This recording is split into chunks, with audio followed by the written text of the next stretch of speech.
I'm from South Bend, Indiana, born and raised. I didn't have a crazy childhood. You know, my mom, she was a good mom. My dad was around most of my life. I was very smart in school. I was very active in school. I played soccer. I did cheerleading throughout high school. I was the middle child of 3 brothers. My parents were immigrants to this country. My father worked really hard to give us a wonderful, wonderful childhood. We had everything growing up, and I mean everything. The best shoes, the best clothes. We went on a lot of vacations. We lived on the best house on the block, and we were good kids. We had a lot of fun. I came from a great upbringing, from a farm town, and I'm one of 7 kids, 5 boys, 2 girls. Went to a Christian school for 7 years, had a great upbringing. Played football, basketball, baseball in high school. Was on homecoming court. Had a great time in high school. Lots of friends, great environment, great family home to come home to. My life started in Royal Oak, Michigan, from a large family.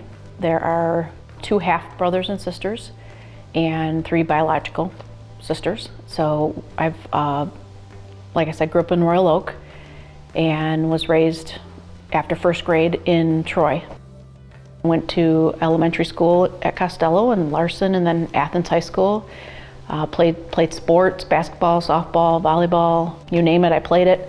Enjoyed, very much that scene, the sports scene, and all my friends were involved in sports.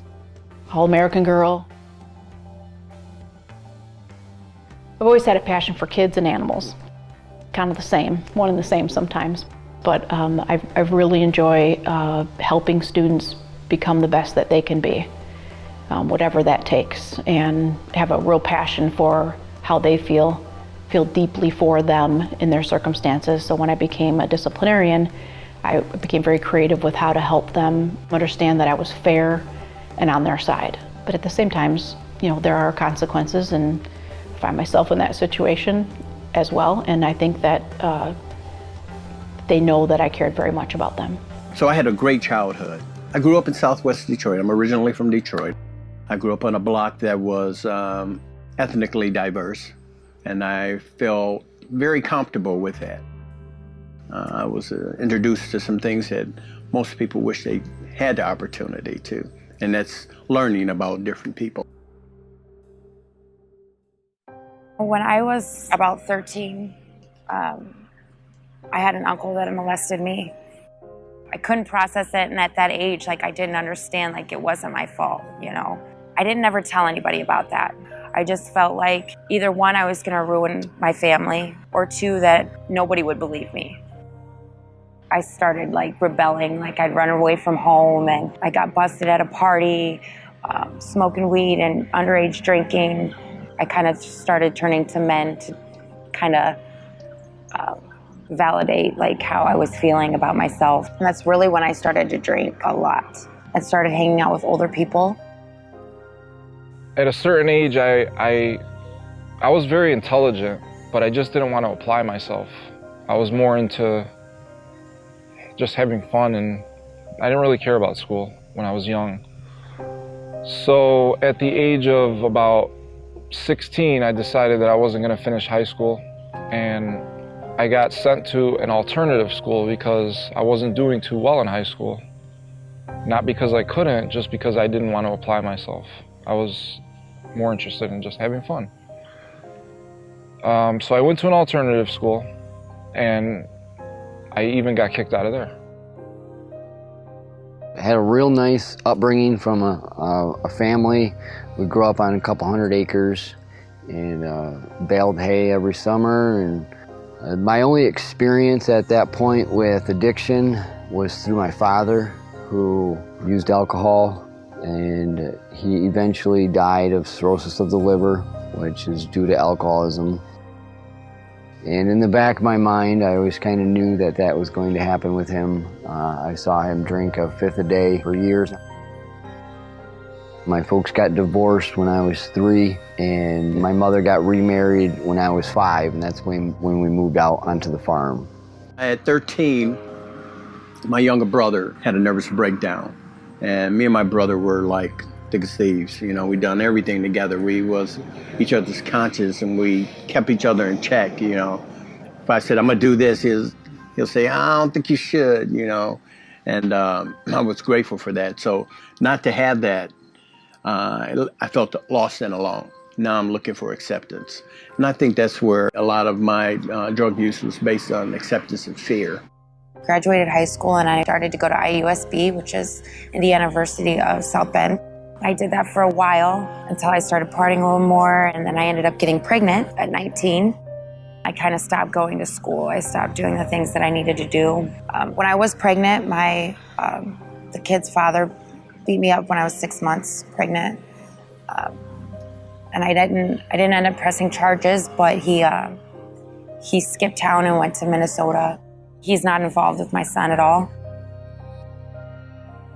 I don't know, after that, things kind of took a turn for the worse. I did not want to work 12, 13-hour days. No matter how much money we made, there was no time to enjoy anything. So I got serious about school, and I ended up doing really, really well, graduating with honors. I was a typical college student. I joined a fraternity. I was able to balance my life at the time, work, school, everything. Partying, everything that I wanted to do, I was able to do at the time because drugs weren't a factor yet. I was drinking a little bit more than normal people would, partying a little bit more. My philosophy was like, I work hard, I'm gonna play hard. And I didn't go back until I was 28, so I was a little older getting into college, so I kind of missed the experience, and I wanted to get everything I could out of it, so I did. And then I decided that I was gonna go to dental school.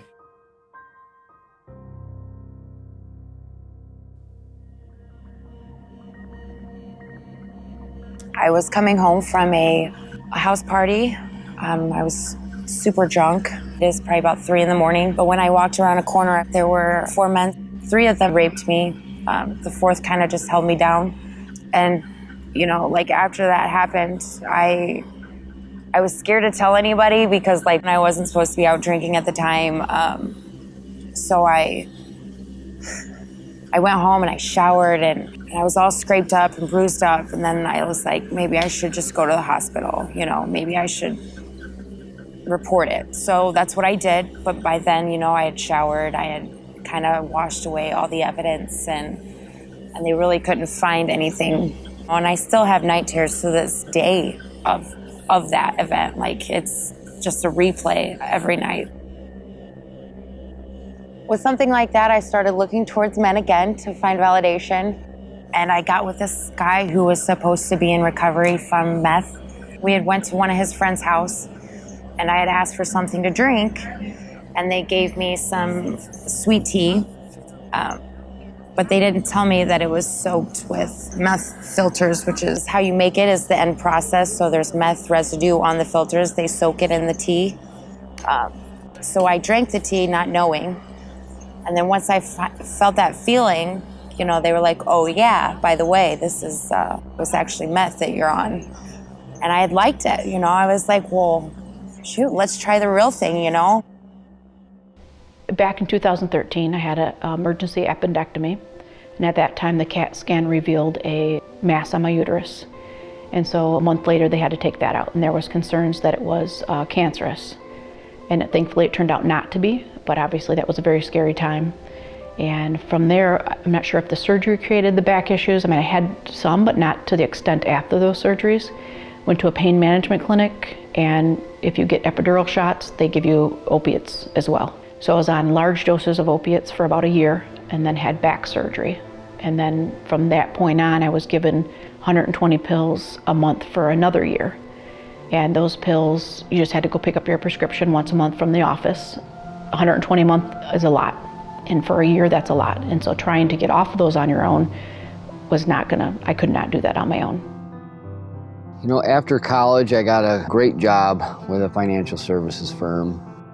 won all kinds of trips down to Cancun and the Caribbean. I had a great house on a Pine Knob golf course, and I started just accumulating things in life. You know, I had a nice vehicle, I had a hot tub that overlooked the golf course, I had a Harley, my brother parked his Harley in there, season tickets to Michigan, 30-yard line, row 1, and life was great.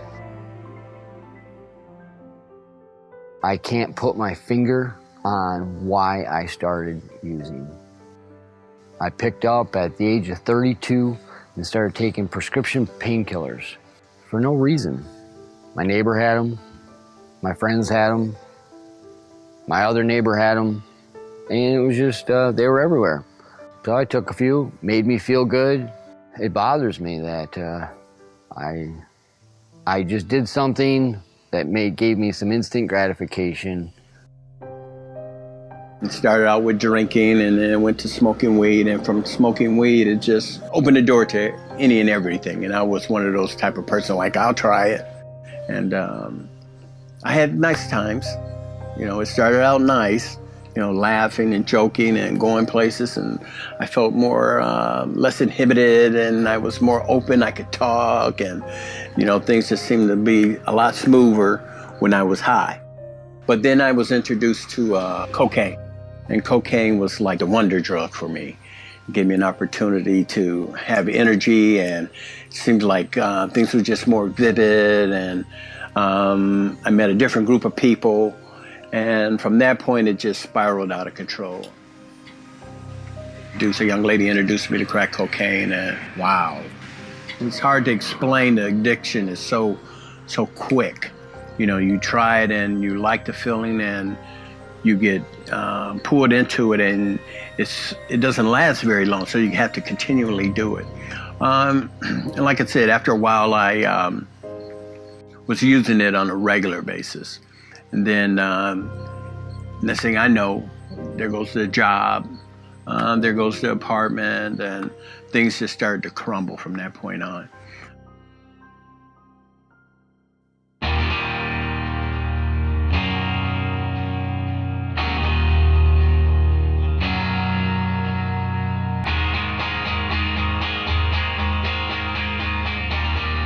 I had a friend who was like a brother to me. His name was Billy, and he was using heroin, and I didn't know. I tried to help him, but I realized at a certain point that I couldn't help him because he didn't want to get help. What are you doing? That's ridiculous. You're gonna ruin your life. He went to jail for a year, so he was clean for a year. He got out, I had him come stay at my house with me. He was with me for about a week, was doing really good, and then he asked me to use $100. I gave it to him, and the next morning he was dead. So I took that really hard. It really destroyed me. For a long time I felt very guilty, like it was my fault. I could have not, if I didn't give it to him, it wouldn't have happened. There was a lot of guilt behind it. And this might sound like a ridiculous reason, but the reason that I touched heroin was because I just wanted to see what was so good about this drug that this guy who had everything going for him would take his life. What was so good about this drug? I couldn't understand it, so I had to see for myself.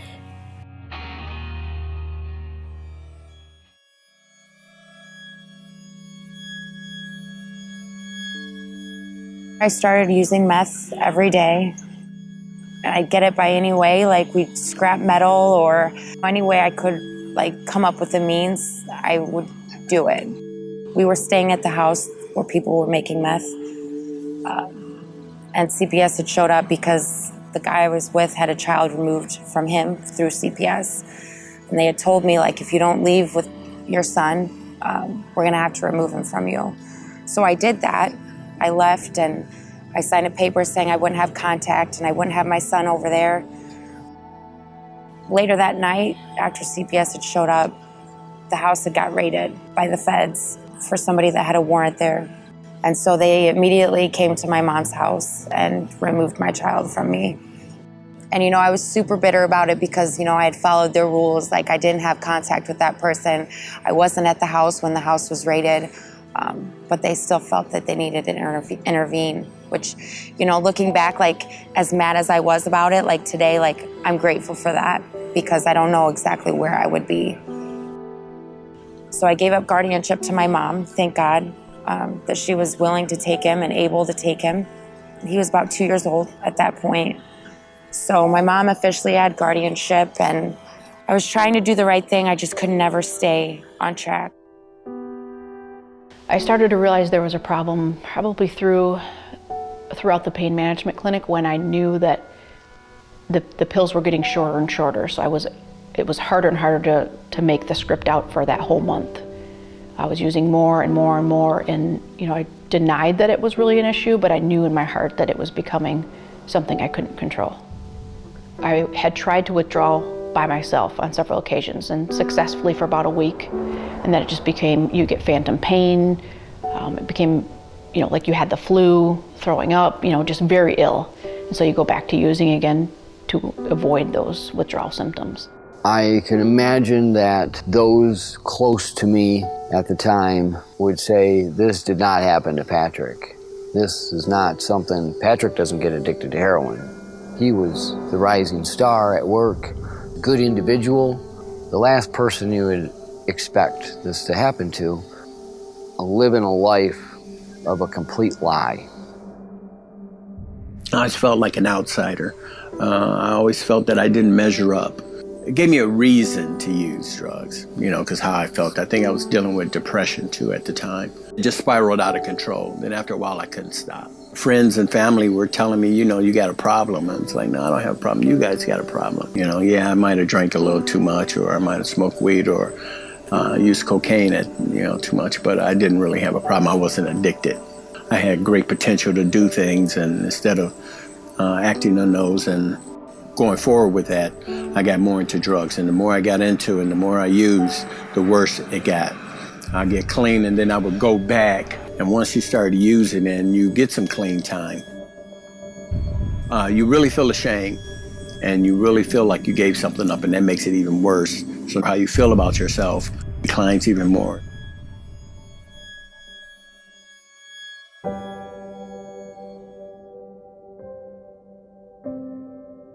I absolutely loved it. I'm not gonna lie, I loved it. It was great in the beginning. It was so wonderful for me, man. It took me to a different world, and there was a sort of escapism that I've never experienced. All your troubles just seem to kind of go away. You have nothing to worry about. And that lasted for about a month. And then after that, it seemed like I couldn't function unless I had this drug. So I was waking up sick. And I didn't understand what was going on. I didn't even know how addiction worked or what was going on. All I knew is that when I took this drug, I felt normal. Using every day. If, you know, I would steal from stores to trade for the dope. It was just a miserable life, you know, never knowing whether I was going to have a place to sleep or not, or if the police were going to catch us. It doesn't care. You know, it has you to a point where you don't care about anything but getting more. I was just taking so many pain medicines that, you know, my head wanted to explode. And eventually that's how I got to heroin. It was cheaper and more powerful. And that was my gateway to it. For my family and those who knew me. Patrick is addicted to heroin? Are you kidding me? That word is just, growing up, that was the worst word you could use.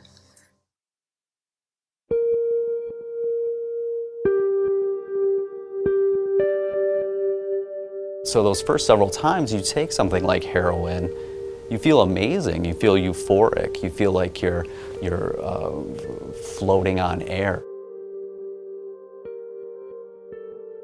It's a synthetic version of some things that happen naturally. Maybe you've heard of like the runner's high.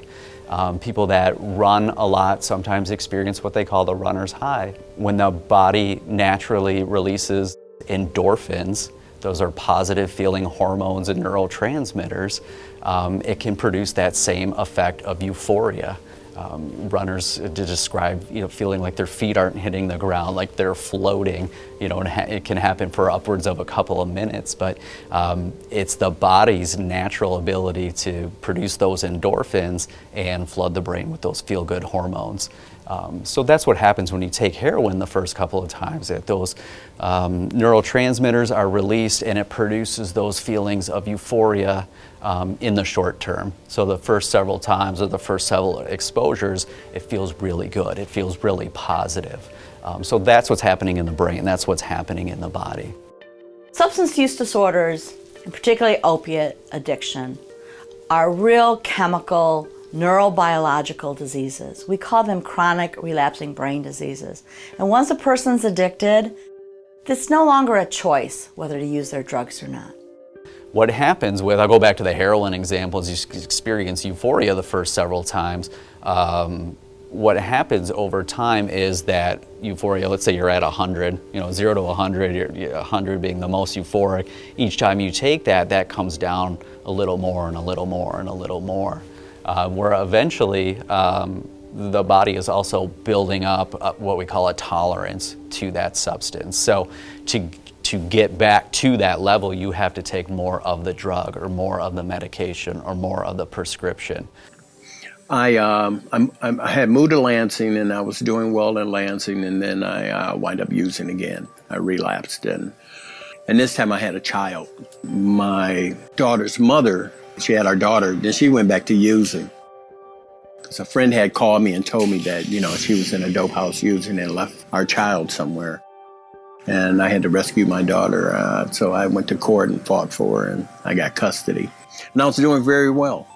Had a nice job and was maintaining and doing things, and people were proud of me because here I am, a single parent, and I'm doing it. But then again, never raised a child, never had a child, and I was working a lot of hours to try to maintain things with her and keep her in child care, and it just got overwhelming. And I went back to what I know, to medicate myself, and it spiraled out of control again, and then I lost my child to the system.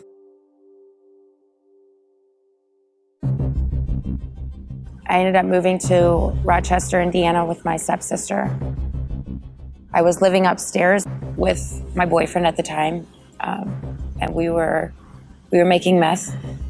The Indiana State Police had been investigating us for 3 months, and I remember the day that they actually raided us, and I was sick and tired of the life. I just got into a huge fight with my boyfriend, and I walked into the bathroom and I was telling my sister, I'm leaving. I'm just gonna go. And as I was walking out the bathroom, I remember the police kicking in the front door.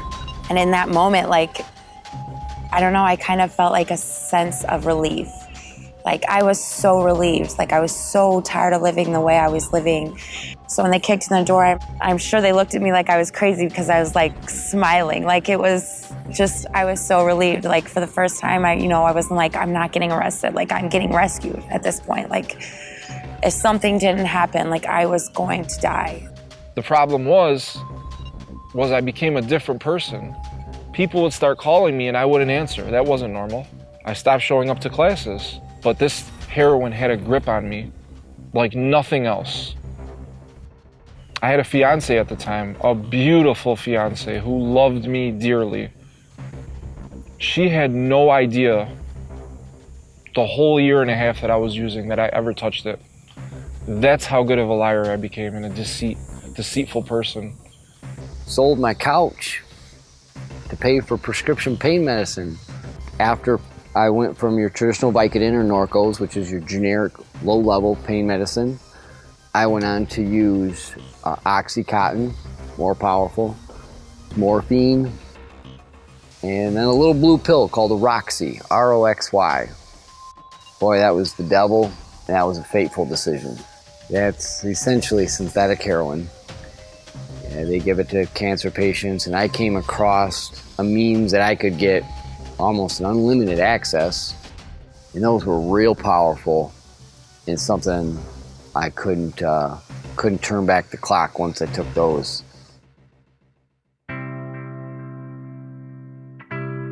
So my addiction was an isolating addiction where I just wanted to be alone with the drug. And so after a long day, I mean, there were times I just couldn't wait until 3:30 or 4 o'clock to come, where I would go home and that's when I would use. And on the weekends as well. But I did not use at school or around kids. You know, I did have some boundaries and guidelines to that. And who knows when that would have stopped, but at this time I did not use in front of those students. I do suffer from depression and anxiety, so I was given, you know, benzos as well. Benzodiazepines are like Xanax, Klonopin, those type of things. So when you add those to tramadol or Vicodin or any of those other drugs, it obviously increases the effects. And so I would say at my highest, I was probably taking 10 Vicodin on a day. That would be probably the most that I was getting to at the end there. Now I became a selfish person also, and that was never me. At a certain point, I came to realize this is me now. And that broke my heart. My fiance, she thought I was cheating on her. And I was. I was cheating on her with heroin. But it didn't stop me from using, I'll tell you that. I saw my family devastated. I saw my finances dwindling. I went through $180,000 in a little over a year. I had a $300 a day habit, sometimes more. My head would get to the point where it wanted to explode. I felt like I could take a needle and pop it. It became so swollen with medications. And eventually my business went under and everything I had was gone. I got to the point where I didn't care. I was very aware in my addiction and very conscious of what I was doing. But when I had the opiates inside my body, I just didn't care. Opiates are meant for pain. And what they did to me was not only take my physical pain away, they took my emotional pain away. So I didn't cry anymore. Something happened, it didn't tear me apart. I would just take more pain medicine. And when I would cry is when I wouldn't have it and all those feelings and emotions would come back.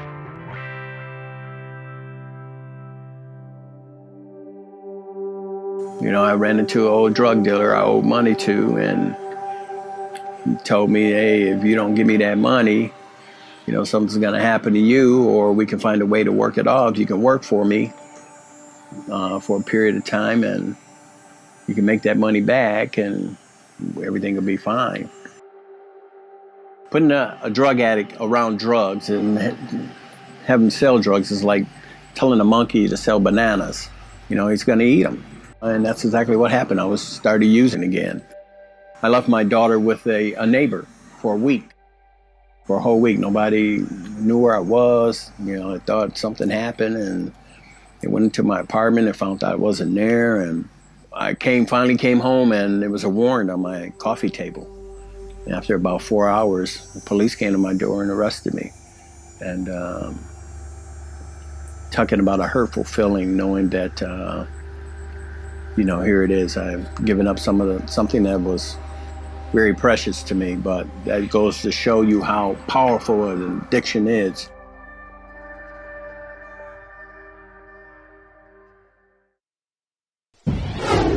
An assistant principal in Troy has been arrested for a home invasion. Take a look here. This is Amy Buchanan. She was arrested on Friday. It happened Friday afternoon. That's when she was arrested for allegedly breaking into a student's home. The homeowner reported $40 was taken. Coco McAvoy is live tonight. And Coco, any idea, do we know why this woman was breaking and entering?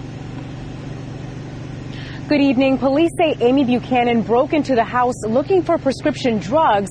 She's now facing a felony charge, and parents are shocked. This is not the Amy Buchanan parents know.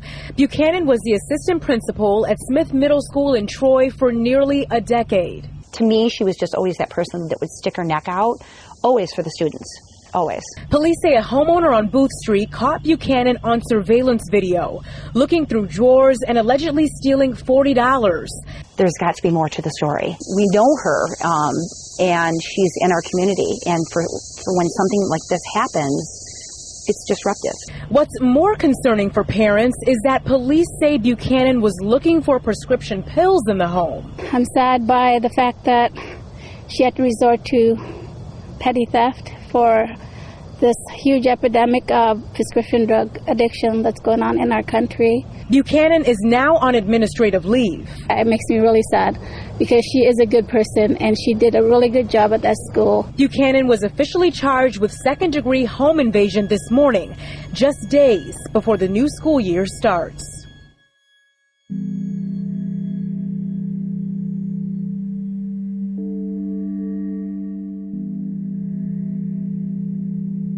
For some reason that day, when the young man that I had driven to his aunt's, he said, my aunt never locks the door. And it triggered in my head, okay, I can drop him off at his grandma's, go back to the home, and figure out if she has any in the home.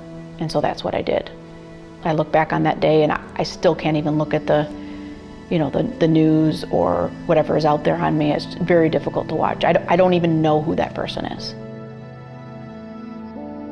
I was about to get in the shower and an officer came and knocked on the door. And I looked at the door and I thought, I wonder what they're here for. Didn't even cross my mind that they were there for me. And again, that speaks to the chaos of what addiction does to your life. Like, I never even crossed my mind. That's not normal. And so I answered the door, invited them in, and at this time now there's two officers. And before the night was over, the sergeant was there too. I knew all of the officers and the sergeant. It was a very difficult moment because I work with them and I'm not typically on this end of it. Well, never have been on this end of it. I think they pretty much knew this was going to be a big deal. She's accused of breaking into a home to find drugs, and she happens to be an assistant principal of a middle school. This is Smith Middle School Assistant Principal Amy Buchanan in her official staff photo, and this is a mugshot just released by Troy Police. Being my position, and it was going to hit the media, and it was going to be a pretty big deal.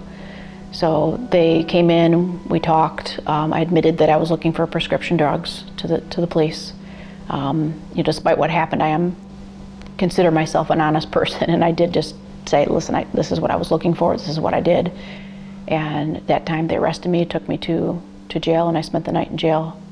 And it's a felony, so nobody could bail you out. So I didn't call my parents. I did call my cousin to, just kind of help me through the night. You can, despite what they say, I could call more than once and call throughout the night. And she picked me up in the morning, went to my parents and told them the news. I ended up having to do 6 months in Indiana prisons. And I thought I was gonna get out and I thought I was gonna do great. Like that's how I felt. I thought like prison was it. Like this was gonna be it. Like there's so many times where I was like, this is it. Like this is my bottom. My family was there for me in prison. So when I got out of prison, I moved to my mom's with my son. And I was still talking to the guy I was with when I was using heroin. And when we lived in Chicago, like I was still talking to him. He was supposed to be going to rehab. And so when I got out, I knew he was still messing up. So I didn't talk to him for like 2 weeks. Like he didn't even know if I was out. Well, I get a call saying that he's in rehab. And I was like, okay, maybe we can work things out, maybe we can both just stay clean and do good. And so we started this program and we were doing great. And, we were both like 6 months in. He asked me to get married. And I was like, yeah, of course, we were doing good. And right before we got married, we started using methadone and Suboxone. He had health issues. So he used that as his excuse, and then I started having health issues, so I used that as mine. Things were going really good. He was back in his kid's life. I was back in mine. And then we decided to take a trip to Chicago to see his kids. We were doing the right thing, and we got sidetracked again. He eventually stopped going to work. You know, I would work and I would spend all the money that I made that day on heroin. And I decided to go to rehab. I think this is for the third time. So I go to rehab. You know, he's out on a run, doing his thing, still using. And then he calls me and tells me, you know, I'm checking into the psych ward. And he was there for 3 days. So I go see him after he gets out. You know, like, he's clean, I'm clean, thinking like, okay, let's try this again one more time, just one more time. And we started using again. I stopped talking to my kid. I stopped going home, I stopped seeing him, call every now and then. But I was so wrapped in stealing from stores to get the next one that I didn't think about him. I tried not to think about him. So I just kept using and we kept using. And it got to the point where we didn't have anywhere to live. We didn't have anywhere to stay. Slept on the streets a few times, carried around backpacks, carried around a big comforter so that we could lay it on the ground when we wanted to sleep. And we ended up finding a truck that a friend would let us stay in for a while.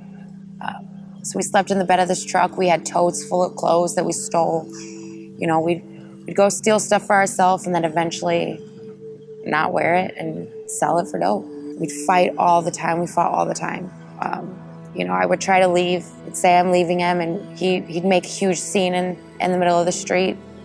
You know, downtown South Bend, like, you leave me, we're both going to jail right now. You got needles on you, we're both going to jail right now.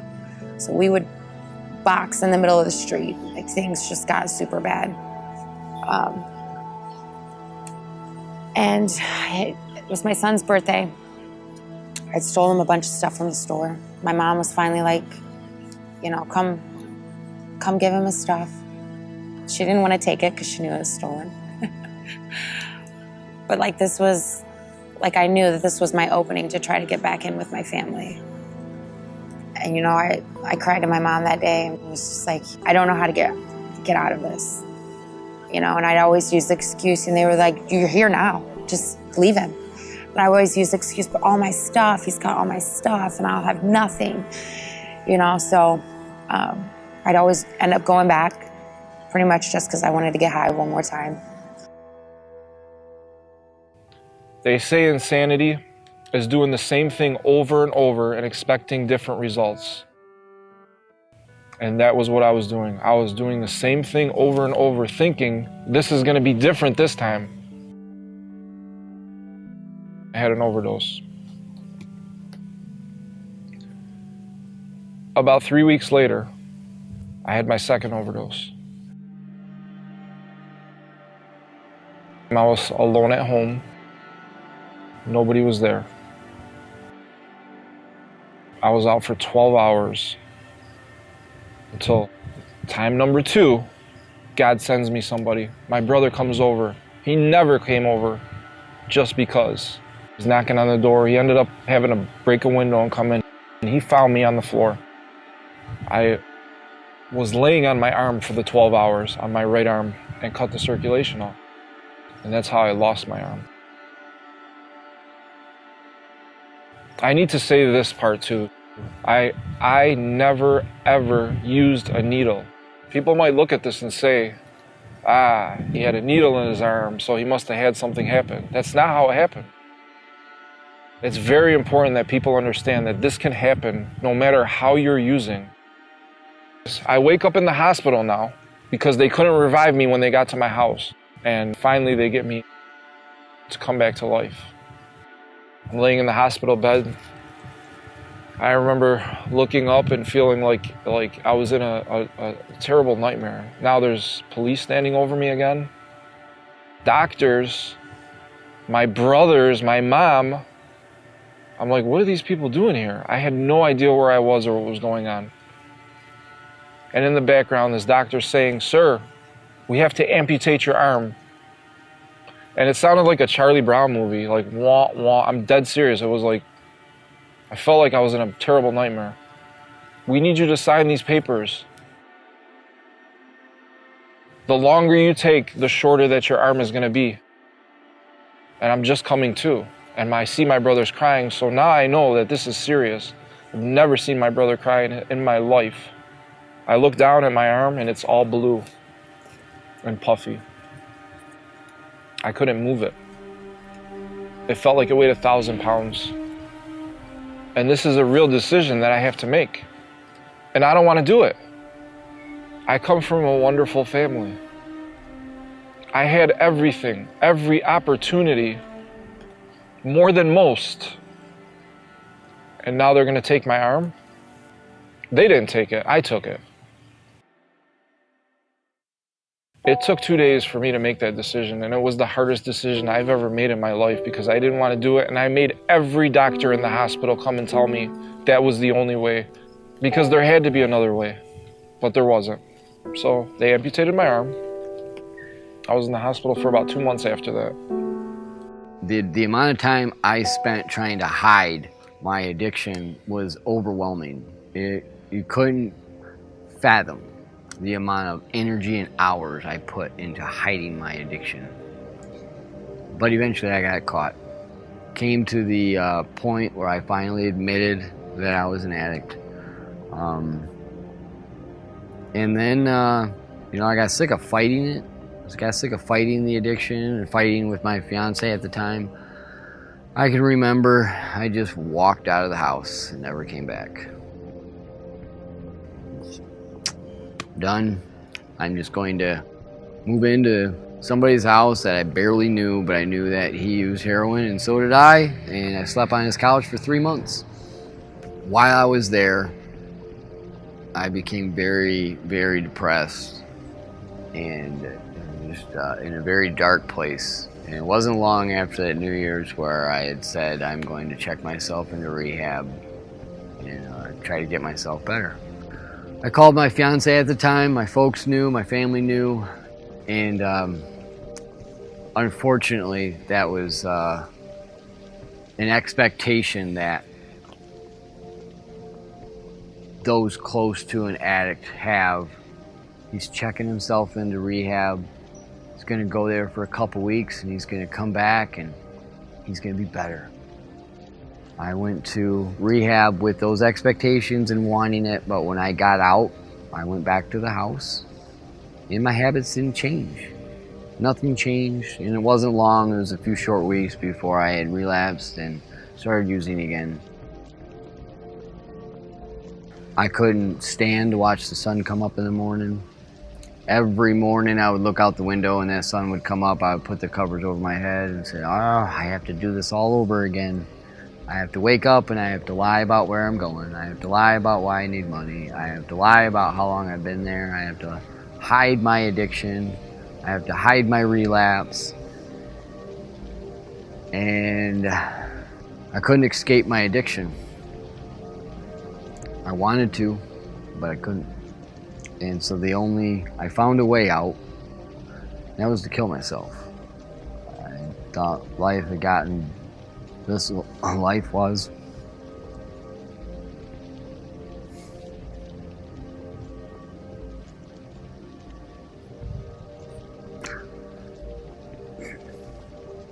I didn't want it anymore. Went and bought enough to kill about 10 people at one time. I parked myself in a McDonald's parking lot in downtown Flint. Hid the car on the corner and tried to overdose intentionally. And every time I would try, I would fall asleep right before I would overdose. I wake up 6 to 8 hours later, and I'm not dead. I can't believe I'm not dead. So I would do the process again, put the opiates in. I wanted to die, and I couldn't. I would wake up again 6 to 8 hours later. This process repeated itself for 2 days. Just continued to try to overdose. and before I would overdose, I'd fall asleep. But I was taking enough, plenty, but I couldn't die. And so eventually, there was a hospital half a mile down the road, and I got my way there and checked myself into a psych ward for a week. Somebody there had I was telling them the story about what I just did. And it says, boy, if that's not God ever saving your life, I don't know what is. I got out of the hospital and believe I checked myself into a 3-quarter house in downtown Flint. Wasn't long before I was kicked out of there. Checked myself into a shelter that I used to, Carriage Town, a homeless shelter that I used to volunteer at when I was a kid. And got kicked out of there. Went to a treatment center, got kicked out of there. It was frustrating because I wanted recovery and I couldn't get it. And I was a man of great successes. I could accomplish a lot, and I had a lot of achievements. Great athlete to now being homeless and living in abandoned houses. Called my brother, tell him that just come get me, please. I have nowhere to go, nowhere to turn. And he called my mother, who came and got me. And I detoxed myself.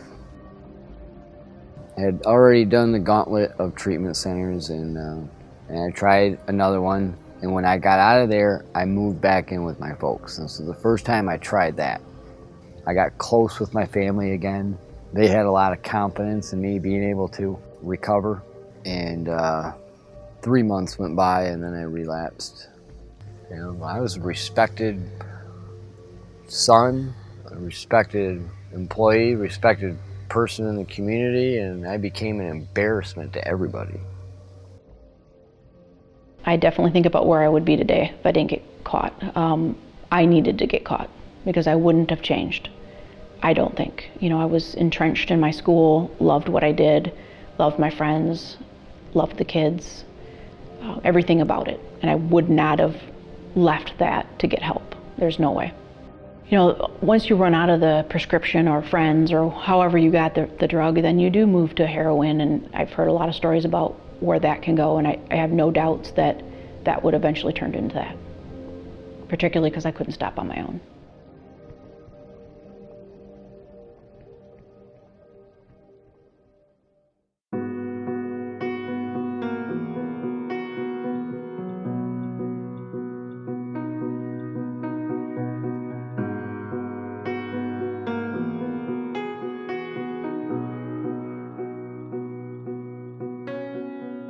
When I was young, you could experiment with your buddy and a 6-pack of Strohs, and you weren't necessarily going to turn into a raging alcoholic. You may have your college experience and then mature and become extremely productive. There's no such thing when it comes to these opiates like that. You don't have an option of experimenting and, I'll sample in this while I'm young and then maybe I'll just grow out of that. It's not the case. When you sample with this stuff, you're going to get addicted. And when you get addicted, your life is going to change. It's going to change forever, and it's not going to be for the positive. It's a life-altering decision you made. You didn't see people dying on a regular basis on crack cocaine. They caused a lot of problems for us. A lot of violence, a lot of robberies and assaults and crime, but they weren't dying. We're burying people all the time now.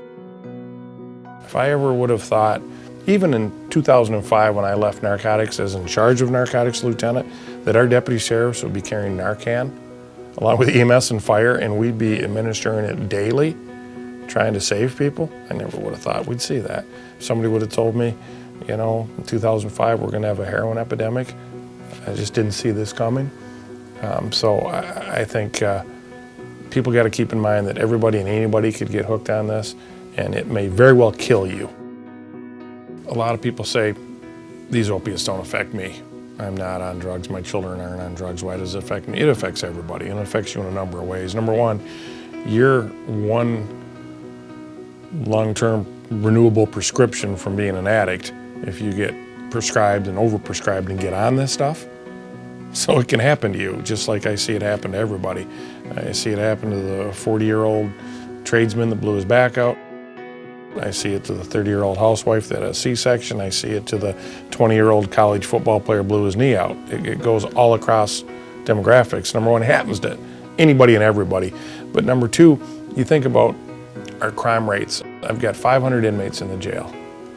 Almost every single person in this jail is here for a substance abuse problem. We've got a few gamblers here and there and different things, domestic violence and what have you, but almost everybody is narcotic related. Now, it may say home invasion, break and entering, this sort of thing, but it's not. You peel back the layers, they're heroin addicts or they're meth addicts, and they're breaking into your house to steal your guns, to steal your electronics, to pawn those for their narcotics. So when you think of crime, you think about your house being broken into, it affects you. And those are drug addicts that are doing that. They're not thieves, they're drug addicts fighting an addiction. The third thing is pick up the paper, look at the obituaries, and look at all of these people that died suddenly, unexpectedly in their home, and you see a 25-year-old or a 30-year-old, and it doesn't say, there's no disclaimer after a valiant battle with cancer, died unexpectedly.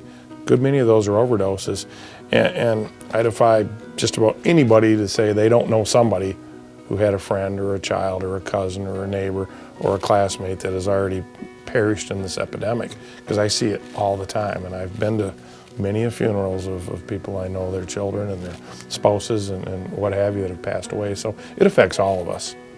In terms of genetics that control addiction with substance abuse, we know from the science that it's about 50%. So that means there's a 50% chance you could become addicted, but it's not guaranteed. It also depends on environmental factors. Do you expose yourself to a substance? What's your stress level look like? What is your age? Was there exposure to substance abuse in your family's history or in your family's past that makes that more likely? Even if that's the case, again, it's still about 50%, meaning it depends on many, many, many environmental factors.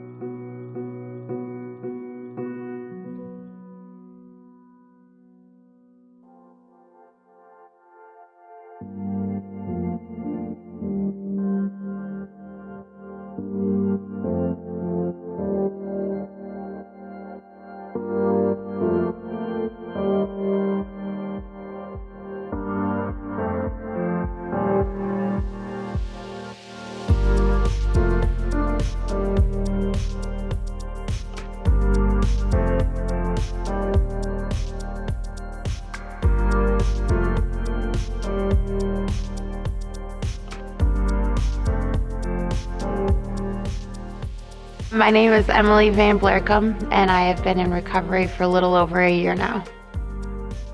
So I moved to Michigan and went to Sacred Heart and got out of rehab. And then I moved to my sister's, who has been like a huge support system for me.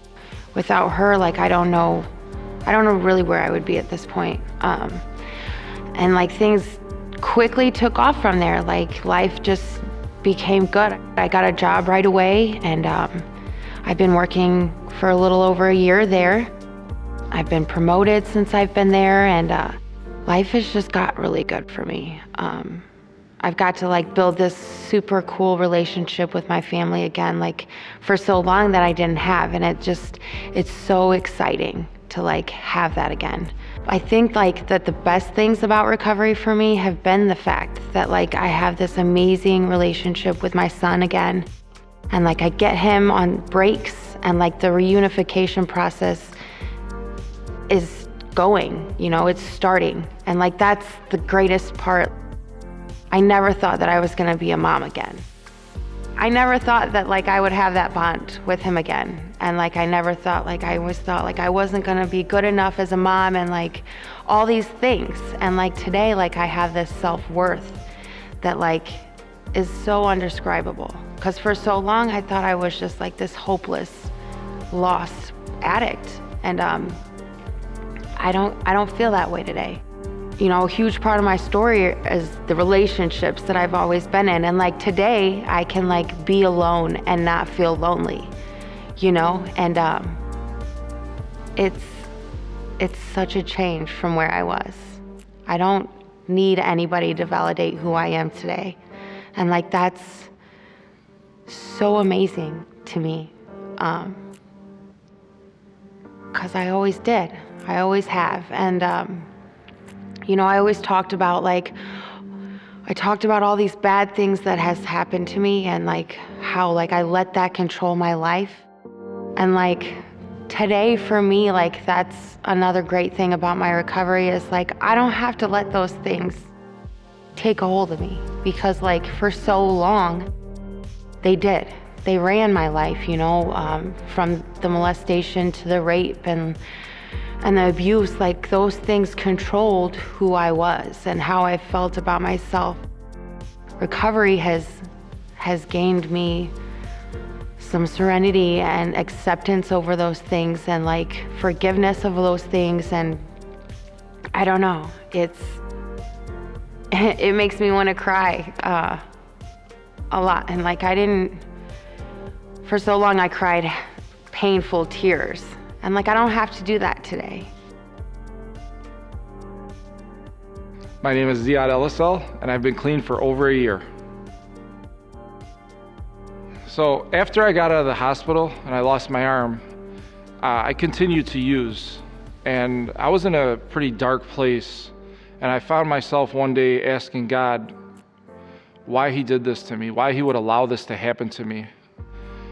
And one day when I was saying that prayer and asking him to forgive me and to help me out, I realized that I already got my blessing. My blessing is that I'm still alive. Once God came to me, I decided that I am alive, and I have a lot of friends who are dead today because of this disease. And so I decided that the fact that I'm alive means that I'm supposed to be doing something bigger than trying to become a dentist and chasing this material world. So I decided that I was going to get into recovery and I was going to make a difference. So I came out to Port Huron and I got into recovery, and I started volunteering with bridge builders, and I started working with teens, and I realized I could make a difference, a big impact in teens' lives. I mean, think about it. If somebody would have came and talked to me at an early young age, I might not have been in the position that I was in. So I started an organization called Difference Makers, and what we do is mentoring and substance abuse prevention for teens, because the earlier you can get to somebody, the better. I met through bridge builders a gentleman named John Romine, and he's kind of my hero today because he became my newest mentor in life. And he heard my story and he's been following me, and he asked me one day, he said, Z, what do you really want to do? You have an organization that works with teens, but what would you really, really love to do? I looked at him and I said, John, you're going to think I'm crazy, but I would love to start a recovery high school. And he said, what is that? So he looked into it and he came back to me and he said, you know what, Z? I have this crazy John Romine idea. And from there, he said, we could start this recovery high school at Intervention Academy. It would be a school within a school. And so the idea is that the students who are in the school are all willing participants in recovery. So they'll get their high school education, but they'll receive wraparound recovery services from Difference Makers. So from there, the idea was born, and we will be opening at the end of April a recovery high school in Port Huron. So I'm really excited about this because it'll be the first one in Michigan. So it's kind of a big deal. Today I am blessed. Today I'm courageous. Today I'm here for a bigger reason than myself.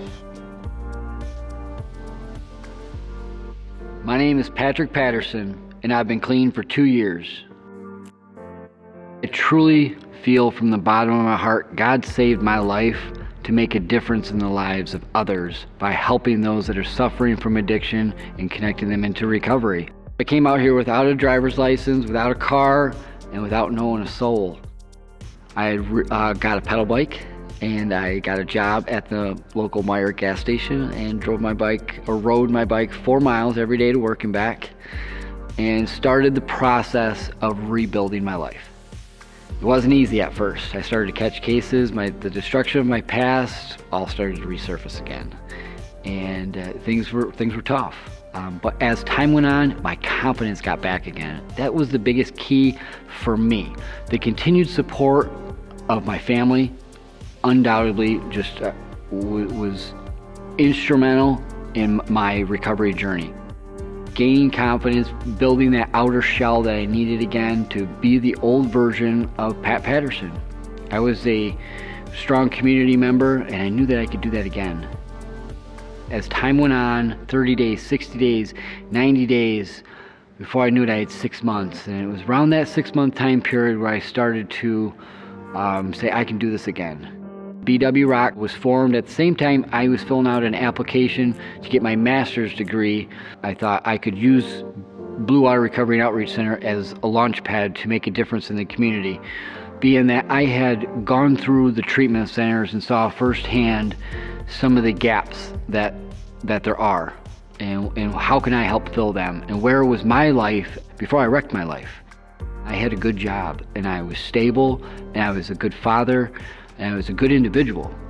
And if I could have only imagined if somebody showed up at the doorstep as a local recovery group, what may have happened. Would I have had the same tragedy that occurred? I don't know the answer to that, but my mission today is to go out and find those individuals that are suffering from addiction and get them into recovery in the workplace before the destruction occurs. Today, my daughter's in my life. She's so beautiful. It's such a pleasure to have her around me and to be around each other. My family's in my life again. They respect me again, and it's a beautiful thing. This whole journey has been so incredible. I wake up every day with an incredible amount of joy and energy that surpasses the love that I had prior to my addiction. My name is Eric Webster, and I've been clean for 8 years. I was at my lowest point, and everything just seemed hopeless. Today, things have changed around 360 degrees. I'm currently working in a career that I'm enjoying. I work for Blue Water Area Transit, and I just started a job there, so I'm happy and pleased with that. I've been able to give back to the community. I volunteered in the jail for the last 6 years to those who were suffering like I was. So it's a good feeling to be able to give back and have someone come up to me and say thank you very much. Because there was a time when people didn't say thank you. People didn't even want to be around me. So now it's definitely changed. I connected again with my family, my brother and my daughter. Those things are working out well for me. I'm well respected in the community instead of looking at being looked at in a different light. And it's a good feeling to be in long-term recovery. It's absolutely, like I said, it's a blessing. I'm grateful through the programs I went through that helped me out in those situations.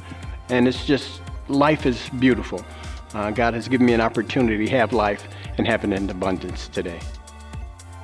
My daughter is 17, and she's will be attending school here in Port Huron.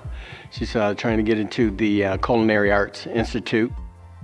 Grateful that things have changed for me, and I say the same for my brother. He's very happy and very glad that my life has changed, and I'm so grateful that he's in my life, him and my daughter, and the rest of my friends and family and cousin. But I owe the gratitude to my brother for doing for my daughter what I couldn't do at that time. He's my hero, really. Today I'm grateful. I'm very grateful to the program of Narcotics Anonymous. I'm grateful to the fact that God has given me an opportunity to have life and have it more abundantly. Life is a journey. You know, every day I wake up, I'm blessed. I truly am. You know, I've lived on both sides of the fence, and it's a lot much easier on this side of the fence, and I'm loving it. I love myself today. My name is Amy Buchanan, and I have been clean for almost 7 months. Well, the court system I've now been in for 7 months as well, and I'm still waiting to be sentenced and to figure out what the charge is going to be. So it's been delayed again. During that time, you know, your life is on hold, but also there's some good things with that. It proves your sobriety for a longer period of time. It also kind of gets you on your feet a little bit more. There's accountability during that time. So right now I'm working to, you know, get back into the to a career of some sort. Got some different avenues that I'm looking at. Some in the recovery world, some a business of my own. I'm not sure quite yet where it's going to lead, but I'm working hard on those things. And also, just there are tough days. I'm not going to lie about that. But for the most part, the better days are more than the worst days. I'm speaking out wherever and whenever I can with FAN, Jody Switowski's opioid conference, several open talks with NAAA meetings. Basically, anyone asks, I speak out to share my story so that hopefully I can help someone else that is struggling and not have to go through what I'm going through. I absolutely love still working at the kennel. I spend probably 50 hours there, working 18,000 steps average a day. Puppies, can't go wrong working with animals every day. So my lowest point was probably the Saturday after the incident where the media took hold of the story, and it was blasted over all of the media, all our local channels. And so that was my lowest moment, which also became my highest moment, where people reached out to me, hundreds. She credits support of family, friends, and colleagues, the gallery full of them during her last court appearance. Email, text, phone calls showing their support for me, and made me realize that that one incident didn't have to define me. And at the same time, people were forgiving me well before I had forgiven myself. And they were there to support me and remembered who I really was. The 24 years that I've put in to the district, and my reputation preceded me. So it was the lowest moment, and at the same time, the highest moment. Addictions affect all walks of life. People from low socioeconomic status to very highly educated, wealthy people. Once an addiction occurs, it changes a person's behavior and their perceptions. So all this is complicated and obviously cannot get done by any one person, one group, or an agency. So join the fight today and get involved. If you don't know where to start, check out our website at scchealth.co.